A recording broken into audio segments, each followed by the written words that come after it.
बहन जाती है और वो कहती है कि हम मोदी सरकार के खिलाफ हैं, जो वो माइनॉरिटीज़ के साथ कर रहा है, जो कश्मीर में कर रहा है, जो मुसलमानों के साथ कर रहा है, जो दलितों के साथ कर रहा है, सिखों के साथ कर रहा है। और एक पंच लाइन इनकी हर जगह जाती है कि नफरत के बाजार में मोहब्बत की दुकान खोलने आया हूँ। और यही बात इन्होंने इंडिया की स्टेट्स में की, यही इन्होंने कश्मीर के अंदर की। और जो इंडिया के इलेक्शंस हुए उसके अंदर बैनर्स पे भी लिखा है कि यासीन साहब को रिहा किया जाए। तो मैं उनसे भी पूछती हूँ कि अपना भी रोल प्ले करें। ये जितने भी इन्होंने झूठे प्रॉमिसेस सबने किए थे यासीन साहब की के और कश्मीरी कौम के साथ, ये ना हो कि आज अगर यासीन साहब को की जान जो है उनको कुछ हो गया, तो ये मैं गारंटी कर सकती हूँ कि हमारी पूरी की पूरी तहरीक जो है, हमारी जो सियासी तहरीक है, वो मुसल्लह जदोजहद के अंदर तब्दील हो जाएगी। क्योंकि कश्मीरियों के पास इसके अलावा कोई ऑप्शन नहीं है। अगर उनके पास वेपन्स नहीं होंगे तो वो सुसाइड बॉम्बर्स बनेंगे। क्या दुनिया जो है एक और हमास और हिजबुल्लाह को अफोर्ड कर सकती है? इस खित्ते के अंदर 3 न्यूक्लियर कंट्रीज के बीच में है कश्मीर का मसला। इसलिए जो कुछ मैं इस वक्त इस लेटर के अंदर भी जो मेरी एज अ लास्ट रिजॉर्ट मैंने इनको भी भेजा है कि ये अपनी इनर कॉन्शियस, और अगर यासीन साहब को कुछ होता है तो ये मैं वार्न कर रही हूँ कि वो जो रिटेलिएशन कश्मीरी कौम की आएगी वो मकबूजा जम्मू कश्मीर में नहीं आएगी, उसकी रिटेलिएशन ऑल ओवर आएगी। और हम क्या सिग्नल करें दुनिया के अंदर, जब जंगें ही जंगें चल रही हैं, यूक्रेन की जंग रशिया के साथ, पैलेस्टाइन इजराइल की चल रही है, लेबनान के अंदर, तो हमारी आवाम जो है वो इतनी ज़्यादा फ्रस्ट्रेटेड हो गई है। और जो ये जाली इलेक्शंस भी इस वक्त इंडिया ने कराए हैं 5 अगस्त के बाद 10 साल के बाद, इसके अंदर भी इंडियन वोटर से और चंद जिन कश्मीरियों ने वोट किया उन्होंने रिजेक्ट किया आर्टिकल 370 और 35A।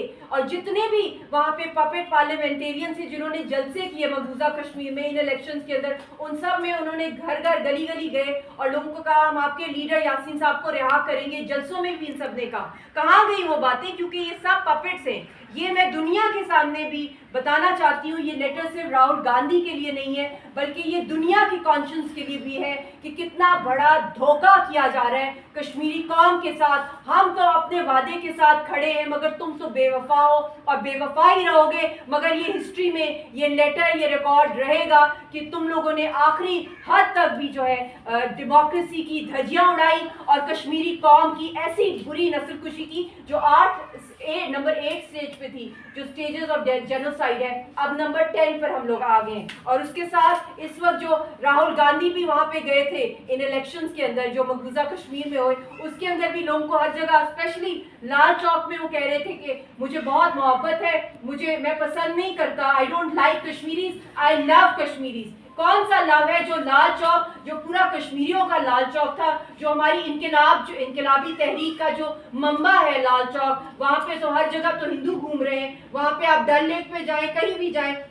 कश्मीरी तो नहीं नजर आते। वहाँ पे आपको दिल्ली की रसोई नजर आएगी, पंजाबी वेजिटेरियन ढाबे नजर आएंगे। वहाँ पे कहीं भी किसी लोकल की एम्प्लॉयमेंट नहीं है। अगर एम्प्लॉयमेंट है तो वो इंडियंस की है, वो वहाँ पर आके या नेपालियों की है जो कि वहाँ पे पैराग्लाइडिंग कराते हैं। जो होटल इंडस्ट्री को इस वक्त उनका कंट्रोल है। हर लिहाज से तो इंडियनाइज कर दिया है 5 अगस्त के बाद कम्प्लीटली। हमारी लीडरशिप जो है इस वक्त पूछ रही है इंडिया से कि तुमसे बड़ा फ्रॉड कोई नहीं है और कश्मीरियों ने रिएक्ट करना है। ये मत समझे कि कश्मीरी साइलेंट हो गए और आपकी अपनी इंडियन स्टेट का जो है, इसका जो मोटो है, जो लोगो है, जो सिंबल है सत्यमेवा जयाता का, they are simply walked out of their promises and this is the pre ceasefire era जिसकी मैं बात कर रही हूँ। तो ये मत समझे कि ये सीज फायर कश्मीरी कौम की तरफ से एक परमानेंट है। अभी भी यासीन साहब जो पुरअमन तरीके से अपनी जान का सदका दे रहे हैं, एक एक अपने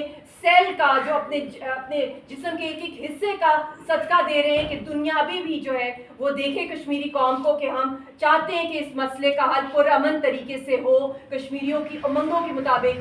सबसे बड़ी कुर्बानी वो अपनी जान की इस वक्त दे रहे हैं मगर दुनिया जो है वो बिल्कुल ही खामोश है। मैं प्रेसिडेंट ऑफ चाइना से भी रिक्वेस्ट करती हूँ कि चाइना ने ब्लैंक पेपर पे कश्मीरियों को जो है वीज़ा इशू किए और इंटरनेशनल फोरम्स के ऊपर भी उन्होंने हमेशा एड्रेस किया कश्मीर इशू का। वो भी अपना role play as a regional power, as a global power और as a neighbouring country as well. उसके साथ साथ मैं अमेरिका को भी कहूँगी कि क्या अमेरिका भूल गया है कि 1994 की अपनी डिप्लोमेटिक डायरीज 1992 से 1994 की निकालें, जिसके अंदर उनकी अमेरिकन एम्बेसडर की, स्टेट डिपार्टमेंट के लोगों की जो है इंटरवेंशन हुई यासीन साहब को कन्विंस करने के लिए, और फिर लीजा कर्टिस, बहुत से नाम है जो इस लिस्ट के अंदर हैं जिन सब ने की। और आज वो इस कॉन्स्टिट्यूंसी जो थी कि अमन की कॉन्स्टिट्यूंसी बनती, कश्मीर का मसला हल होता, सब लोग जो है उन्होंने विड्रॉ कर दिया है। मगर ये लास्ट ऑप्शन है जो हम लोग करेंगे, हम आखिरी हद तक कश्मीरी कौम जाएगी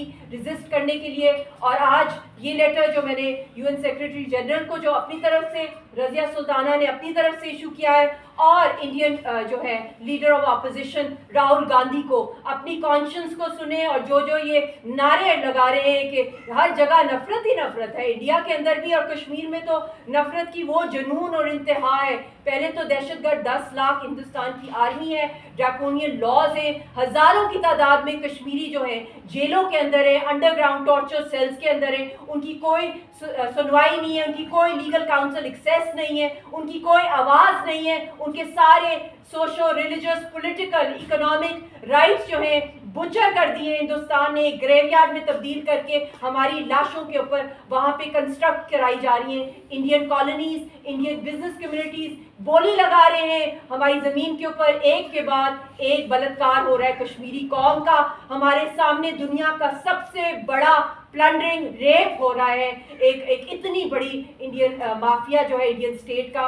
तो लेट्स सी कि इसका वो क्या रिस्पॉन्ड करते हैं। मगर हमने तो अपनी तरफ से दुनिया के सामने वो सारी चीज़ें एक्सपोज करनी है कि कहाँ कहाँ हिंदुस्तान ने जो ऑफिशियली ऑन बोर्ड इस मसले को तस्लीम किया और इसके पुरअमन हल की बात की, मगर खुद ही छुरी जो घोंपी है, खुद ही जो अपना कब्जा जमाया। मगर हम खड़े हुए, हम नहीं हिले, हम नहीं अपनी 1 इंच भी अपने स्टांड से हटे कि कश्मीरियों को उनका हक खुदरादियत दिया जाए। और आप सब दुआ करें, यासीन साहब की हालत बहुत तशवीशनाक है, और हम एक वाहिद फैमिली है उनकी दुनिया में जिनको अपने जो कैदी शौहर से या इसके वालिद साहब से जो है बात करने की भी इजाज़त नहीं है, हमें उनसे मिलने की इजाज़त नहीं है, हम उनको ईमेल नहीं कर सकते, हम उनको लेटर नहीं लिख सकते, हमें कोई थर्ड पार्टी के थ्रू इंफॉर्मेशन आती है कि वो जिंदा है या क्या उनकी हालत है। तो ये 21st सेंचुरी का इंडिया है और ये किया जाता है कश्मीरियों के साथ। आज मैं पाकिस्तान गवर्नमेंट से भी ये डिमांड करती हूँ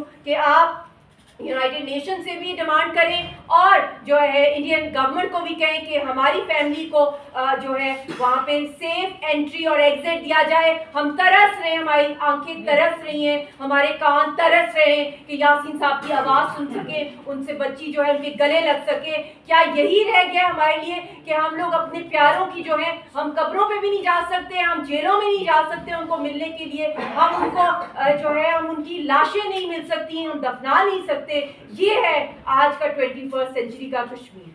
बहुत शुक्रिया।